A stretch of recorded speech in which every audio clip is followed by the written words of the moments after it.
I wrote this post and I remember the first line was, "The reason you're not making law firm partner is what they don't want you to know." And I thought this post, it was either going to completely make or break me. I rang my marketing guy and I just said, "Am I making the biggest mistake of my life here?" And he was like, "Well, it's either really good or really bad. So let's just see, let's just roll the dice." I was obviously annoyed enough to write the post. So I posted this post, did not look at LinkedIn for about 4 hours because I couldn't handle it. And it just went completely viral. Welcome to Trial Lawyer View, the podcast dedicated to the fierce yet compassionate lawyers who fight every day for justice in the courtroom. Our guests are top trial lawyers and their firms who share their stories and experiences, offering valuable insights into their journey, as well as expert guests who provide actionable strategies and practical tips for personal injury lawyers looking to optimize their operations, enhance client service, and drive growth in their practices. Trial Lawyer View is brought to you by Synergy. At Synergy, we aren't just a service provider. We are a strategic partner for personal injury law firms, seamlessly integrating with law firms to boost efficiency from day one. Outsourcing cumbersome administrative tasks like lien resolution and Medicare compliance to an expert partner like Synergy enables personal injury firms to focus on what they do best. Welcome to another episode of Trial Lawyer Review, where I'm joined by Helen Pamely. Helen is an international lawyer turned psychotherapist, executive coach, and founder of the LinkedIn Academy for Lawyers. After achieving partnership at just 33, Helen experienced firsthand the intense pressures, identity struggles, and burnout that often come with success in the legal profession. That journey became the catalyst for her mission to transform how lawyers think about performance, well-being, and fulfillment. Today, she combines her lived experience in international law with cutting-edge neuroscience, mindfulness-based therapy, and coaching psychology to help high-achieving lawyers and professionals unlock their potential without sacrificing their mental health or happiness. Through her acclaimed coaching programs and global speaking engagements, Helen is redefining what it means to thrive in one of the world's most demanding professions. In this episode of Trial Lawyer Review, she shares how lawyers can move beyond survival mode to design careers and lives they genuinely love. From the psychology of resilience to the future of leadership in law, this conversation is an invitation to rethink what true success looks like and how to achieve it with balance, purpose, and humanity. Also joining me today is my longtime friend, Rod Santamoro, who is a LinkedIn influencer, attorney, and senior business development leader and vice president of strategic partnerships for Synergy. Helen and Rod, welcome to Trial Lawyer Review, and thank you for being with me today on the podcast. Thanks so much. Great to be here. Yeah. So the three of us connected through LinkedIn, which is an amazing community if you really tap into it. And I wanted to get both of your takes first off on the LinkedIn community. Maybe Rod, you can lead us off, and then Helen. I've been on LinkedIn since December 2009, but I really didn't get involved until the past couple of years. And then, Jason, I've known you, for a couple of decades now. I think, once I make a commitment to something, I'm 100% all in, right? So having said that, I started getting more involved. I started posting more.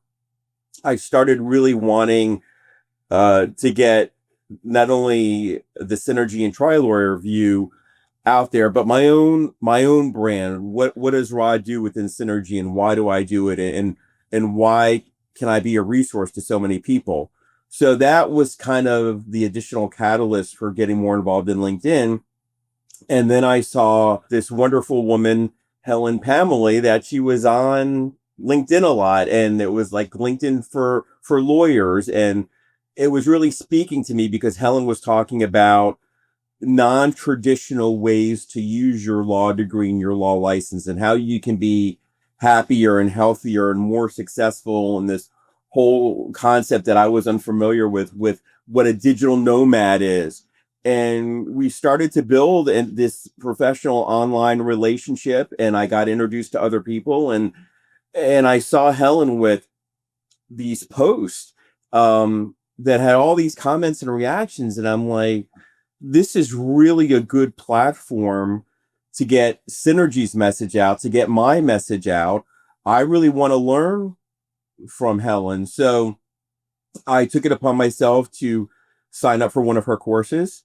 We started engaging online. We had a Zoom or two. And then I said, this is just a person that I want to share our respective spaces with in the legal world, even though she may be literally half a world away. Um, and it kind of just blossomed over the next 6 to 8 months.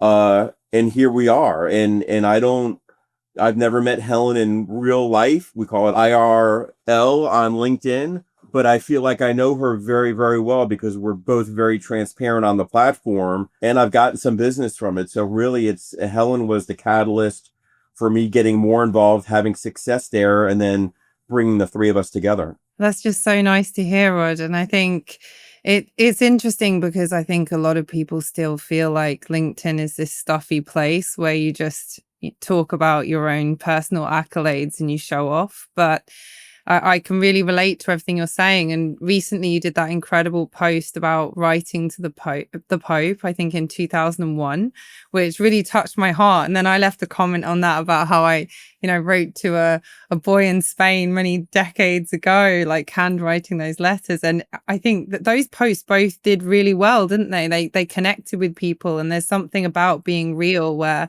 it doesn't matter if you're literally on the other side of the world, you can feel like you really know someone, which is incredible. And I just love that journey. And yeah, I love seeing all of your posts. For me, I haven't been on LinkedIn quite so long. I pretty much ignored it, I think, until around about end of 2021. I think I had 400 connections, which were probably recruiters and a few people I'd worked with.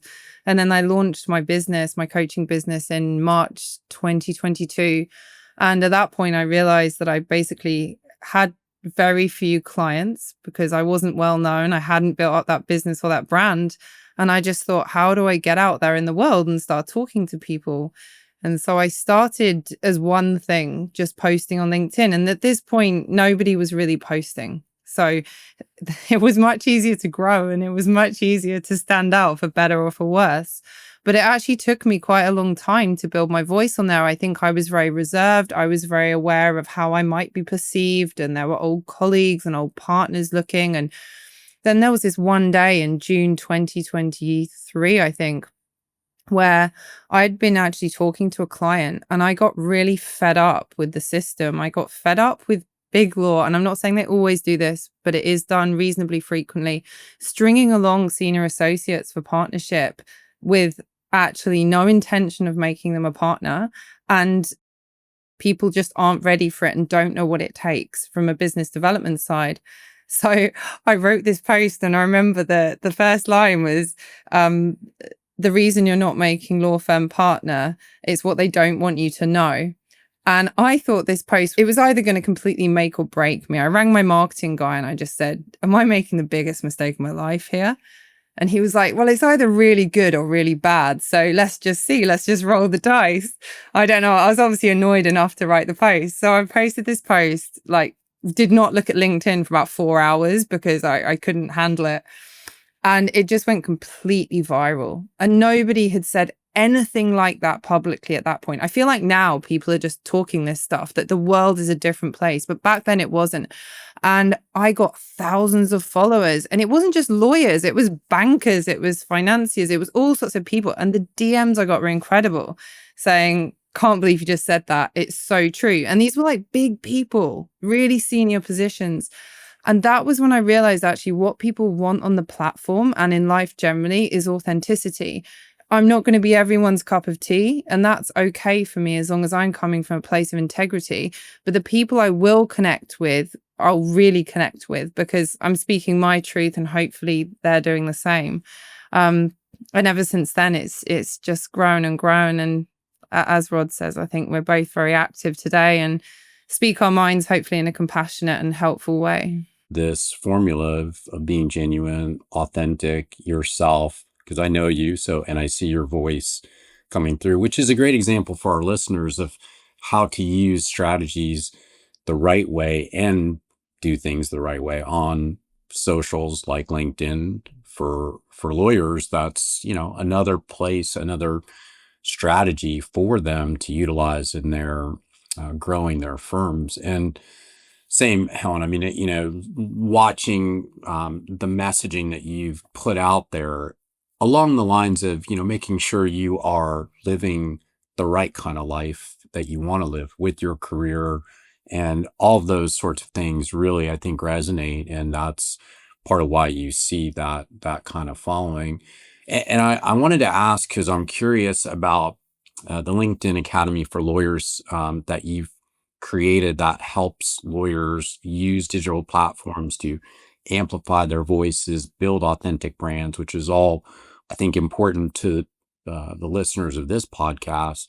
What inspired you to create it, and how can lawyers strike a balance between visibility and vulnerability online? Because obviously that's kind of what we're talking about here is that. And I think that there's probably some hesitancy generally around that, the vulnerability part. For sure, there really, really is. It's a big question. I mean, I think we started it because there was just so much need. It was at a time, it was, I think, founded last year in the summer, and we were doing really well on LinkedIn, and lawyers were just loving it. They were loving our posts about it. We started doing LinkedIn lives. We started talking about it. And then people we were helping were winning clients, winning business, connecting with really important people, actually starting to really grow their brands. And we realized there was nothing else on the market like it, because there are offerings out there, I think, in the legal space where people say, I'll help you with your LinkedIn. I'll help you do this. I'll help you do that. With all due respect, a lot of the time people haven't grown a following themselves. So there was a gap in the market. People can teach you to network, they can teach you to connect, they can teach you to send DMs. But what we're talking about is actually influencer marketing. It's creating a magnetic brand so that people are drawn to you and they want to work with you before they've even reached out. So that's such an easy pitch, right? Most people I get on a call with, they've already decided they want to work with me. Other ways of getting clients, it's like you could be in one of a lineup of 10. And, it's similar for being a lawyer. And I think it's that kind of magnetic brand that's powerful. So we realized there was a gap for this. And we realized as well that one of the central things to LinkedIn, if not the central thing, is your ability to write and storytell.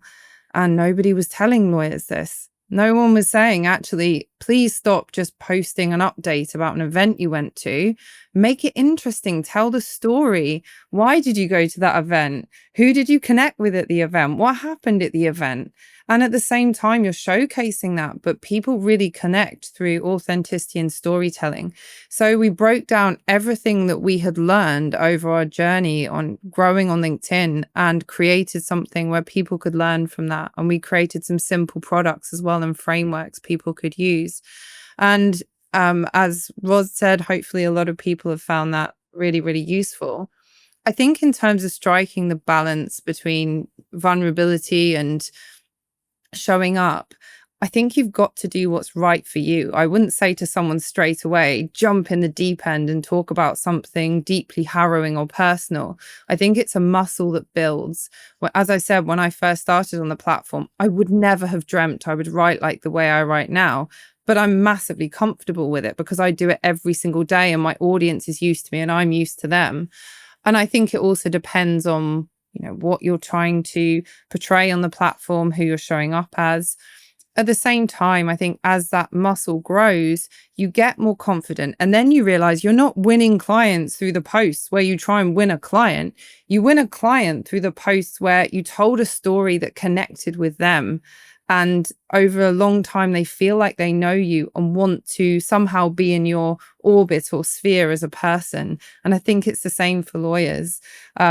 So there's also a difference between private and personal. I'm not going to go on LinkedIn and talk about my last doctor's appointment. But actually, if something happened to me on holiday or something happened in my life or whatever it is, if it feels right, I'll tell the story. And sometimes I'll change the story a little bit if there are bits that wouldn't be appropriate for LinkedIn. For me, it's about having an authentic message and conveying that to hopefully add value to somebody else. So I think it's a muscle you have to train and grow, and realize that business development and networking is not about shouting from a rooftop. It's actually connecting on a human level. And for that, we have to show a little bit of ourselves. Great advice. And if anybody's interested, you can easily find the LinkedIn Academy for Lawyers to see how that can help you in terms of your online presence. Because clearly, if you look at Helen and you look at Rod as an example as well, you've got some great examples of what can be done with a little bit of work. Helen, I wanted to ask you about technology, because you see it all over the place right now on LinkedIn, AI, and what's going on in terms of just the broader revolution with technology. But when it comes to AI, specifically in personal injury law, our listeners are generally personal injury attorneys.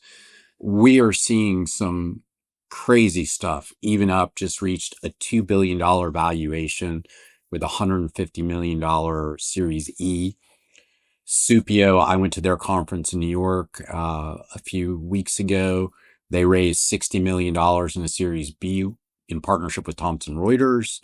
You got Harvey out there with something like a $5 billion valuation. You've got all the case management software touting AI. I'm curious about what your view is in terms of the future of the practice of law when it comes to AI and technology, because, and we'll get into this in a second, but with your coaching, clearly we are at a inflection point. Things are changing. And how do lawyers now use these tools to make sure ultimately that there's still a heart, specifically in personal injury law, which is intensely personal because of what's happened to somebody when they need a lawyer. But I'm just curious about your kind of views about what AI and technology is going to do to the practice of law. Gosh, that's a big question. If I had all the answers for that, Jason.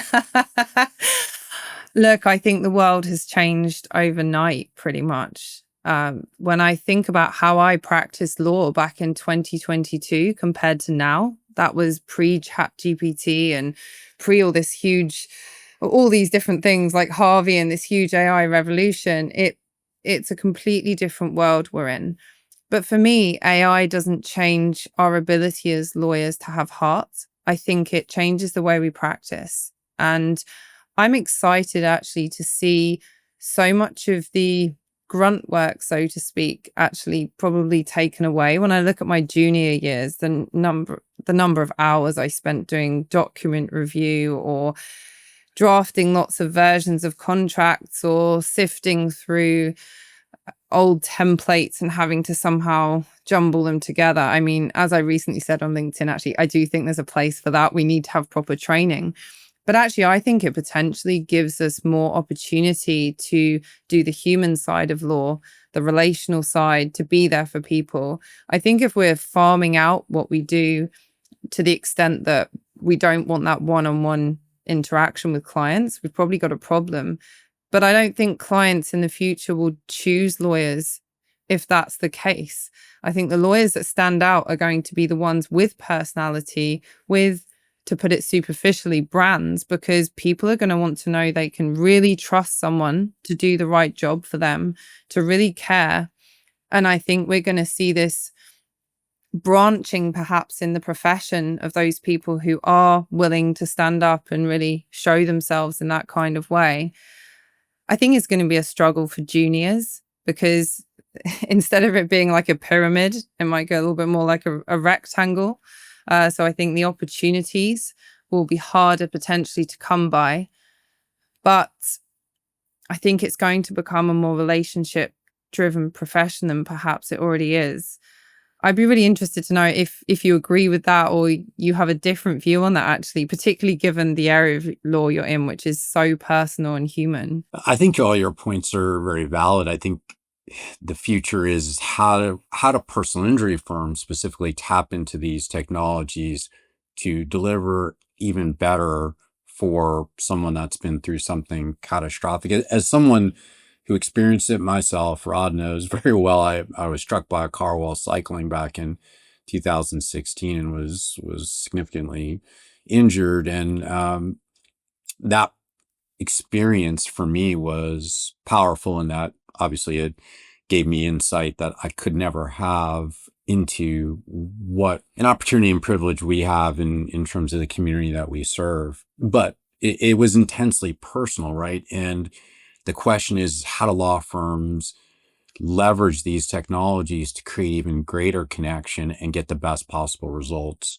for the injured party? And that's part of what we talk about in terms of our services, because, we deliver with technology and human resources for law firms a way to offload some of the tasks that take away from the time that they could be spending with clients building case values. Because unfortunately, in personal injury, the only thing that matters is at the end of the day, the dollars that that person gets that then takes care of them for the rest of their lives in relation to the injuries that they suffered. So, our team does that for law firms. And as technology continues to come about, like even up Supio, some of these other technologies that allow law firms to take what you call the grunt work, going through pages and pages of medical records and weaving that together as part of what becomes a demand package, that today is something that can happen in seconds if you use technology, or it can be done the old fashioned way. Doing it in seconds relieves the team from some of those administrative burdens like we do for lien resolution, so that the law firm can spend and its team can spend more time on tasks that are building value for the injured party. So I think that technology presents a great opportunity, specifically in the plaintiff personal injury practice, for law firms to focus so much more on the people that the great responsibility to help through one of the most difficult times that people go through. I think it's a real opportunity. The question is, what wins out in terms of these technologies? Is it going to be the AI companies? Is it going to be some of the case management software programs that are building these kinds of technologies? Like Clio announced some pretty amazing stuff at ClioCon. All of these technology providers are building things that are going to change the landscape in terms of those administrative tasks that take up a lot of time. For sure. And I think it's really exciting when these systems are being integrated together. So I was speaking to someone the other day and they were talking about, a law firm out of a box, where they were saying essentially you can almost immediately set up your law firm. There, you've got it in one piece of software, which connects with lots of different other softwares. And I find that absolutely incredible, because I think this changes our capacity for speed, for efficiency, which hopefully will really help the clients. It also changes the profession because it gives lawyers so much more freedom. I think we're going to see lots more individual attorneys popping up, or smaller firms, or perhaps values-led, heart-led firms, because actually the costs of starting up or the barriers to entry are lower than they have been previously. I mean, I find that sort of thing exciting, because I hate to say it, but at times I was still having to print emails back in 2020. Like, that is absolute madness. Well, it's to level the playing field, I think, a little bit too in our area, because you've got the defense, which is funded by big insurance, that has a lot more resources typically than the plaintiff side. And then you have obviously bigger plaintiff firms who have more resources than some of the smaller firms. And using these technologies, it should level the playing fields a bit, which hopefully benefits the injured, because, that's in my book, having been through it personally, that's what's important here is making sure that those people get taken care of. As lawyers, that's an incredible responsibility. I want to switch gears and talk a bit about your journey and kind of how you've gotten to an alternative career in the law, which I appreciate. Even though I've still got a law practice, I spend the majority of my time here with Synergy, and which is a different way of using my law degree. But you reached partnership in a international law practice in your early 30s, which is, that's a pretty aggressive path and pretty cool achievement. But that success came with personal costs. And I wanted to ask you about how that experience as a high-performing international lawyer shaped your mission to redefine what success means ultimately in the legal profession. My path to partnership wasn't actually the usual path. And it probably helps if I just sort of rewind slightly from that point, because I think people think maybe I made partnership and then I hated it and left. And that actually isn't what happened at all. I think I was always wanting to be a lawyer. I was super excited to get into law. I was lucky enough to start out, one of the really big law firms. But, I did my time. It was tough as well. I think it was tough for everybody. And within that, I think I was trying to find meaning and purpose. Had I started out doing personal injury or family or something a little bit more on the human side or the one-to-one side, I think I'd probably still be a lawyer. But I was always looking for my place and my purpose. And after 5 years in the sort of really big law firm, I went to another law firm thinking that was going to change everything, and it didn't. And I knew straight away it wasn't right for me. So I actually just quit at that point. I just completely quit the law. Everyone thought I was crazy. On paper, I had it all. And that was when actually I started on the side doing studies in psychotherapy. I was really interested in psychology, mindset, and I somehow knew I wanted to help people. I didn't want to be a therapist, but I wanted to really understand, emotions, people, psychology, because I could feel in legal that there was such a need. And I didn't know why or how, but I needed to learn some stuff before I could help people. So I signed up to this 4-year master's, which had 13 weeks residential, I think.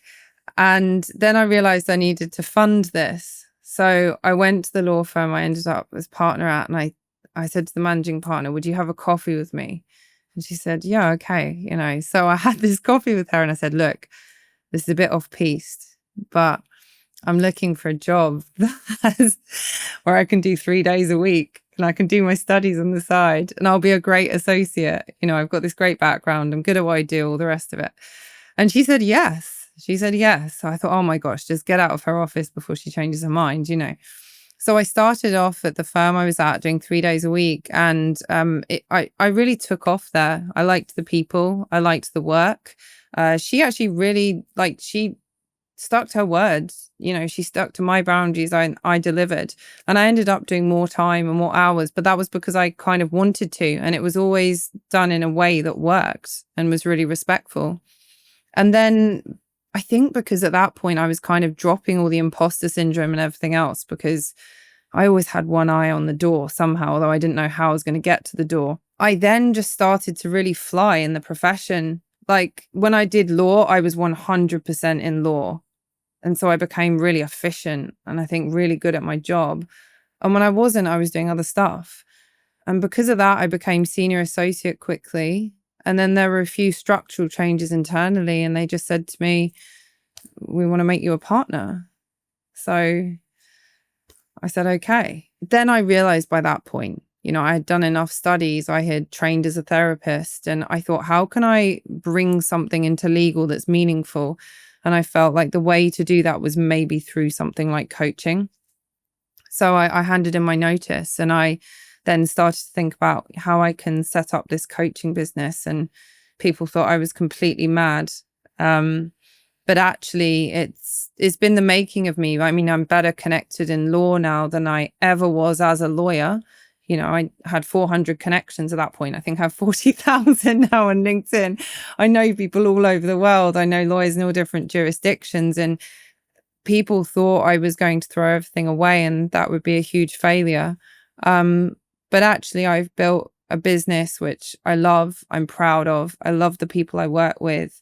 I'm proud of the impact that I'm having on the world. And, I get to live in Bali. It's been an amazing journey. But that's why for me, sort of all the burnout and all that kind of stuff, I guess it happened earlier on for me in my career, never in some big bang, but just, the sort of perpetual exhaustion, which I think we all feel at times. Well, it's super interesting to me how you've fused law, psychology, in these practices together, because I was actually a psychology major in undergrad and then decided to go to law school. So I had always, up until the time I made the decision to go to law school, had envisioned becoming an industrial psychologist, really being in the workplace, but being on the psychology side because it was always interesting to me. But the fact that you've taken now law, psychology, and mindfulness, which is another thing that's of interest to me with yoga practice and meditation and whatnot. Um, I'm curious though, how you've taken that coaching and blending mindfulness and psychotherapy and the cutting edge science on well-being and performance. Looking at all of that, what are some of the biggest misconceptions you encounter in helping top lawyers integrate all of that into a lifestyle in their pursuit of excellence? I think when I first started out in this, I thought I couldn't speak about it publicly because I thought, oh, if I start saying that in law, it's all really stuffy. So actually, that's not going to go down well if I start talking about what some people think of as maybe woo-woo stuff. Some is a bit woo-woo, some is more grounded in science, But I think actually what I've seen is there is an absolute dying need for this space where we're talking about being well-grounded, happy humans. And this is one of the reasons I love Bali. I mean, actually, what I skipped over in my journey was the reason that I signed up to a 4-year psychotherapy master's was because the woman who founded it, I came across her, was originally a Buddhist nun, and she created this incredible course which fused Western psychodynamic practice with Eastern philosophies and Buddhism. So I'm I'd say prolific meditator. I don't know if that's a way of putting it. I'm really into breath work. I'm into body work because that's how we process trauma. I'm so interested in going deep into the human psyche. And I think that's what everybody is desperate for. Depression is when people, in my experience, are cut off from themselves. We live this fast life where you forget who you are, you forget what you want, you forget what makes you happy. And I think everybody's desperate for that reconnection. So for me, this is about how do we just all start talking about and connecting with these things which actually are going to help us create ourselves as more grounded and fulfilled humans. And I think people think, you've got to do something huge and, do yoga 5 times a day, every day, or sit on a cloud meditating. But actually, it's those tiny moments you take in your day to reconnect with yourself. It's my job as a coach is to help people get enough space to even start to begin to remember who they really are, and then start to see the potential of what they could become, and then build a bridge to that. And what gets in the way is limiting beliefs or a disconnect from self. And in my experience, we need lawyers who are awakened. We need people who are alive to what matters to them and what matters to our planet. And this is all very deep now, but that's where I come from in my coaching. It's about how do we connect with the core of who you are, wake that up, because that's where your potential lives. It's a great point, and it leads me to the next question I was going to ask you, which is many lawyers, and I think executives, professionals, struggle with identity, and you tend to tie your self-worth with kind of where you are in your career and what you've achieved in your career, and maybe whether you're a rainmaker in a firm or all those things. But at the end of the day, what's important is some sense of purpose, right? And I'm curious, how do you work with clients to get them to connect with their inner purpose that goes beyond the professional validation? That's, one of the things when I started to build Synergy was the idea around mission. Like what do we do? Why do we do it? Sort of a little bit of Simon Sinek. And the answer is we help injured parties and we help families. And then we are good stewards and partners to law firms we work with, which is there's a a purpose that beyond just, whether we're a successful company or not, but finding that as a person too is really, I know for me also that's important, is that purpose. In my experience, if you're going to find your purpose, you have to be prepared to become very honest with yourself and to go deep. And a lot of people don't want to do this. Actually, it's quite comfortable in your everyday just to carry on doing what you're doing. You're earning a lot of money. It feels good and you can go on nice holidays. I think for some people that's okay. For some of us, though, it's almost like whisper. It's like a bell ringing and that bell just gets louder and louder. And you think there's something else. There's something else to this. And I think there comes a time, and it has to be of your own free will. Maybe there's something that happened in your life, maybe a tragedy, maybe a loss, maybe something that makes you reconsider who you think you are. And then that's the invitation. And I speak to so many lawyers who everything's perfect on the surface, but actually underneath they're saying, I want to create something different, or maybe it's not in law, but actually I don't have the skill set, or I'm too old, or this or that or the other. And it's interesting because actually in my coaching, I always start with a deep dive session, which is preceded by a deep dive questionnaire. And this kind of gets everything out at the very beginning. It asks questions about who you think you are, your goals, your ambitions, what keeps you awake at night, what you think of yourself, what other people think of you, your secret passions, limiting beliefs. And then at the end, it asks questions around what surprised you? What did you notice? And actually, often people will be so shocked in what came out of that because they've never thought about those questions, or they've never been forced to sit down and really think about the answers. If it's your deathbed, what do you wish you'd looked back and seen? And I think that surprises people and it helps them go deeper. And actually often, and it happened just this week, I had a client who did the deep dive. We did the deep dive session. She said, I wasn't as honest with myself as I could have been. Can I do that again? Or can I expand that? And I think it's through a willingness and an openness to take these kind of journeys. We're really talking about the kind of Joseph Campbell hero's journey here. I mean, it depends how deep you want to go. We can talk about here's how you make partner, here's how you network. And sure, you can become a partner, but some people want a deeper journey and want to find more purpose.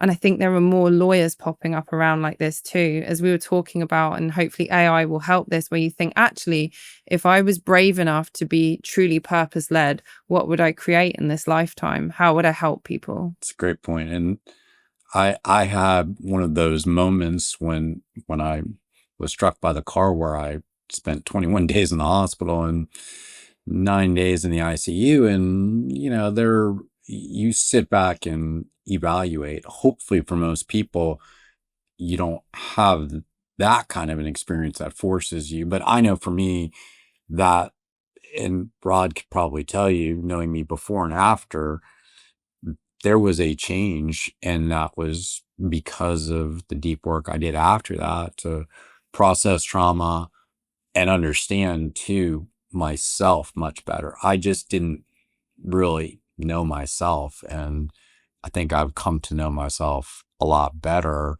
as a result of that work, which then lets me lead the right way within the business world because I know why I'm doing what I'm doing and what it means. So in your coaching practice and when you work with lawyers, navigating burnout, leadership pressure, transitions, what are the patterns that you've noticed across the profession that hinder lawyers from performance and happiness ultimately? I think the biggest one is that we're trained from the beginning to be great lawyers. So we're trained to be technically good, but we're not told from the beginning, actually, the most valuable thing you have to yourself and your career is the relationships you hold with people, whether that's with your team, with management, with the senior partners, clients, other industry professionals. So I think people carry on their career and they do really well, but they don't necessarily have the network or whatever it is that's going to propel them forwards. And I think that's one really big thing. The other thing is, I think we become a bit overly focused on the negative as lawyers sometimes, because it's the way we have to think. We have to look for risks. So I think perhaps we're not always precocious enough. Perhaps we don't dare to try to create that opportunity to speak up, to ask for that promotion. Perhaps we believe that those things aren't ever really going to happen for us, or that if we do, we're going to look stupid. And I think there's also a real tendency to people please and overextend, because we have to keep everybody happy. And I think that's one of the biggest causes of burnout. And again, this sort of disconnection with self, because if you're disconnected with yourself and you're overextending and you're people pleasing, actually, that's a fast route to burnout. I think there's something about realizing who you are as a person, again, tapping into your values, thinking about what do I want to offer in this world? Where do I want to be? And as early as possible, be aiming for that and doing everything you can.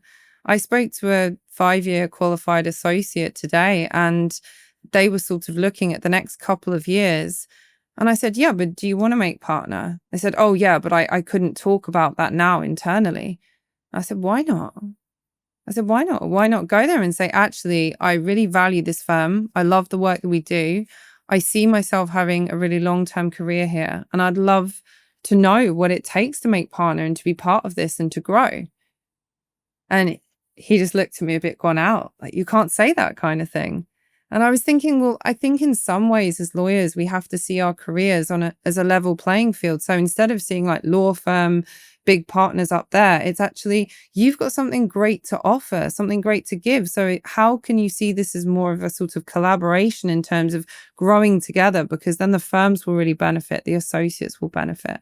And some people listening to this might think, oh, that's a little bit too positive or altruistic, or who knows, it doesn't work like that in all firms. But that's exactly it. I think it's about finding your people and finding your tribe within law and your place. And if people aren't singing off the same hymn sheet, then go find some that are. But I think lawyers are some of their own worst enemies and worst critics. I think they need to believe in themselves a little bit more. And most importantly, they need to start loving themselves a bit more. That's the biggest thing. When I speak to people, they don't love themselves. And I think it's very, very difficult to become really, really successful if you don't, in a way. Yeah, absolutely. And I was going to ask you about this thing that I noticed when I was doing preparation for the podcast, is you talking about creating a life and career that you truly love. Because that's, if you don't have that, then ultimately what do you have? Because you spend so much time working, and if your life and career are not something that you really love, again, what do you have? But I'm curious, because we may have someone listening today who's a lawyer just stuck in survival mode. So what is the first step they can take towards this kind of transformation for themselves? I think you need to create space in your life, some sort of space. And I think we cancel out the spaces because it becomes more comfortable to ignore them. So I think we're all doing things all the time whereby we kind of sedate ourselves. Okay, for some people it's alcohol, for some people it's, who knows, being on Instagram too long, scrolling. It's like we fill every space with noise. And I think, first of all, you've just got to take a bit of a step back and think, actually, what's not working for me in my life, if I'm being completely honest? But also, what are the things that I love? Or if I don't love things now, what have I loved in the past? What's brought me joy? I spoke to a guy actually just yesterday, and I just said to him at the end of this call, it wasn't right for him to do coaching now because he needed to do other things first. But I just said, what's one thing you can do for yourself today that's going to bring you joy? And he couldn't think of one thing. And that's a hard place. If you're in that place, please go to therapy. But I think it's about reconnecting with the joy and the gratitude in life, because if you can start to do that in tiny ways, that's when you're going to start to open into a space where you can start thinking more creatively and imagining a different future. Very easy to get into the victim mindset. Oh, I'm here. This is rubbish. I can't change my life. I can't get another job. I haven't got enough money, etc., etc., etc. That's not going to move you. You need some sort of space, some sort of different perspective. Perhaps start to surround yourself with different people. The people you surround yourself with are everything, in my experience. So if you're around negative people or toxic people all the time, it's just going to drag you down. And I realize that's a sort of roundabout answer. There's no sort of clear-cut way, I think, in my experience. But it is, you have to create the space for something new to at least begin to emerge.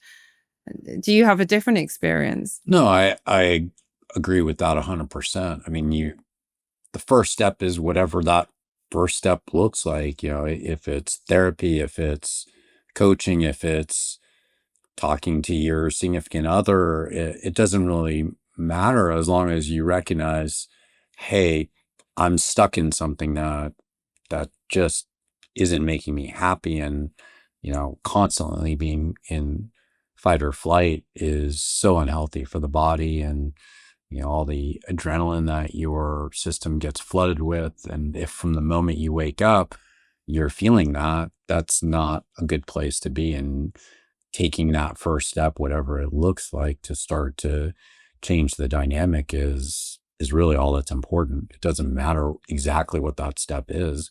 It's just, how do you transform and change? If you're unhappy there, which I think if you're in survival mode every day, that's not a great place to be. I think that's really right. And I think one of the key things is to actually realize at that point, there is help around if you want to seek it out. There's no shame in therapy. And actually, my experience is, this is just based on my own experience as a coach, but with men in particular, I found that they often don't want to admit there's a problem. So what I find is men will come to coaching, not always, but will come to coaching when actually they need therapy. It's like, for one moment, you have to stop and realize that there are things that need to be looked at before you can keep going full steam ahead.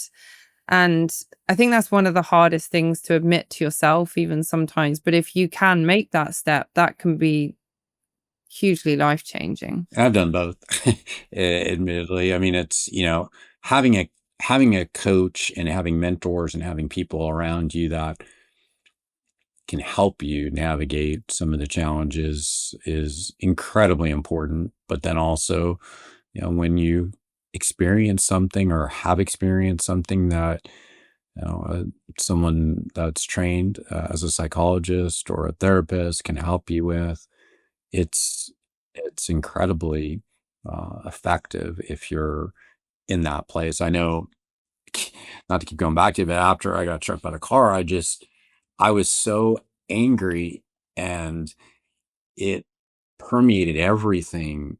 And it got to the point where a few people said to me, "Hey, you're not yourself," and made me realize, oh, I need to go talk to somebody, which should have dawned on me earlier. I mean, I went through something very traumatic, but once I began the journey to process that and worked with somebody to process that, it got better. And those are things that unfortunately sometimes guys in particular, like you said, are hesitant to do. But I know for me, it was incredibly effective in helping me get past that experience. And out of interest, could I ask, how did that whole experience and that healing journey change the way that you do law and business? I think it changed everything. I don't think I'm anywhere near the same person. It just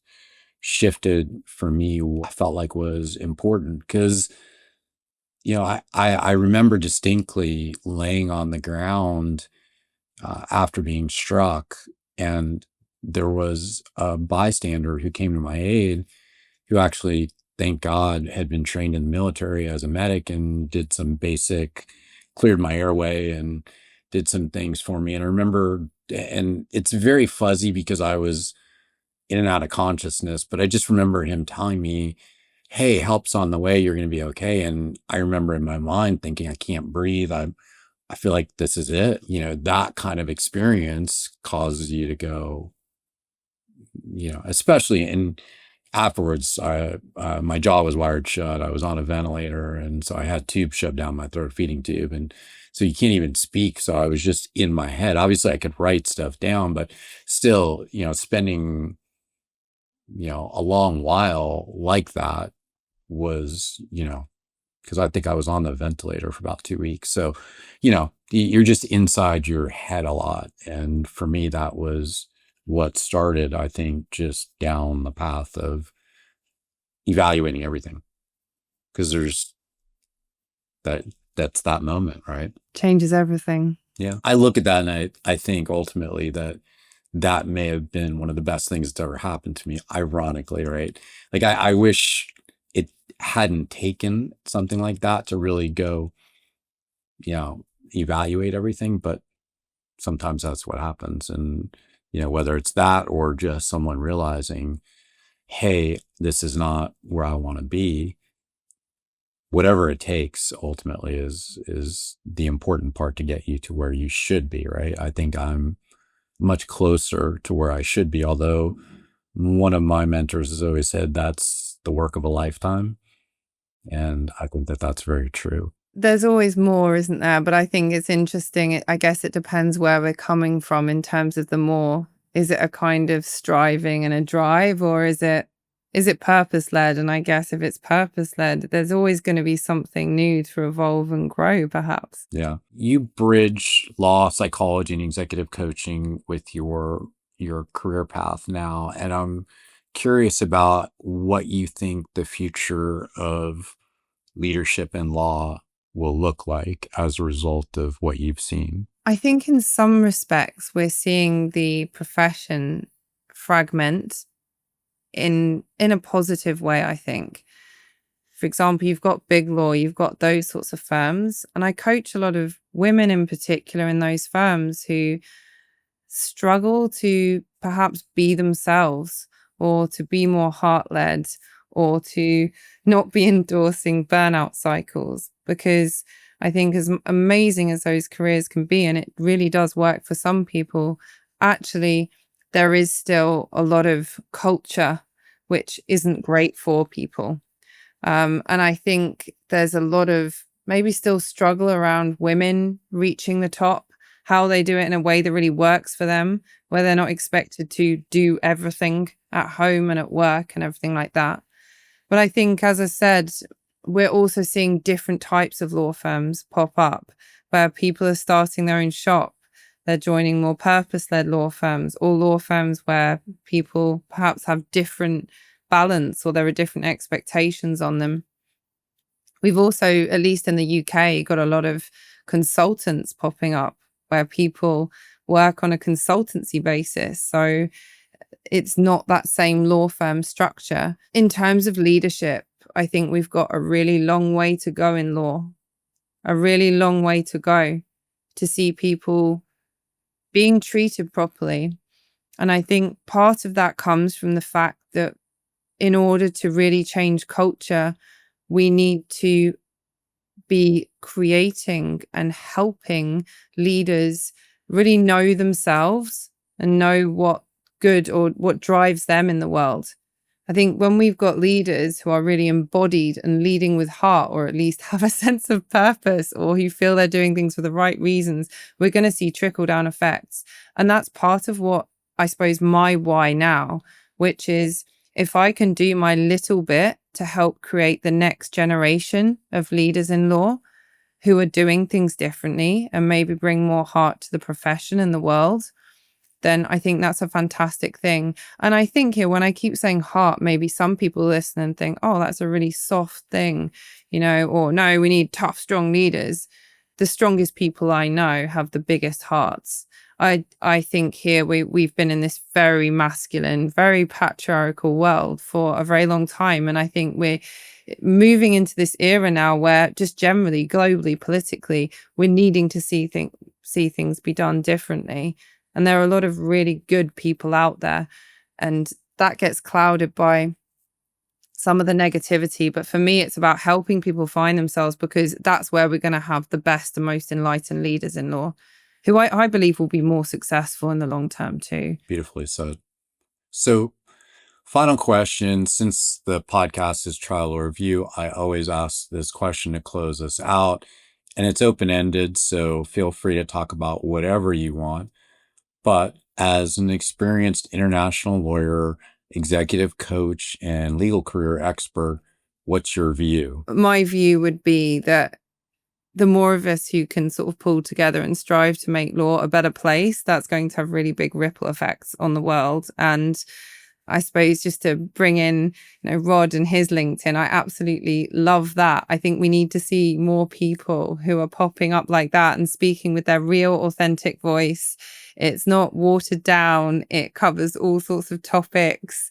It's, as he said to me the other day about someone who commented on my post, I said, I don't use an admin assistant. And Rod said, no, she definitely does not use an admin assistant for this. I think my view is that we all need to come together and just find our connection. I don't know, be on LinkedIn, be wherever else. And I think that will make law a better place. But that's probably my why. Yeah. Love it. A bit wishy-washy, maybe. It's a bit corny, isn't it? I've been very cheesy today. Idea of connection. This is what we're connecting today, doing this, right? It's an opportunity for that. And like you said, more people doing that, I think, especially in law, because you see a little less of true connection and perhaps true self. And there really isn't any reason why you can't, because the idea of heart, like you explained it, isn't necessarily a soft position. It's being authentic, being your true self, being, not pulling masks, as a book I recently read talked about. Wearing masks in any aspect of your life is not healthy. You being true to yourself is what's important. And how that translates is connection, because if you really are who you are, you're going to connect, versus a facade that, sometimes you see, particularly on LinkedIn or other socials.